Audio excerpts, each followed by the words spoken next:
Today we're having a look at the barrel padlock from Bygland in Norway.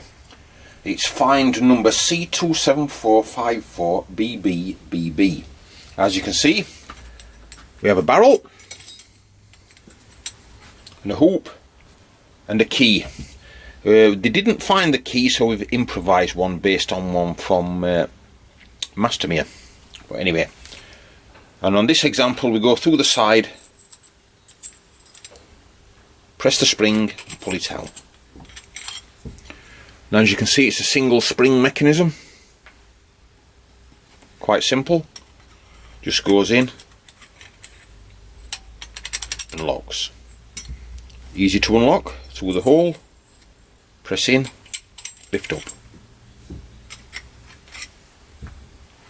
The barrel padlock from Bygland in Norway.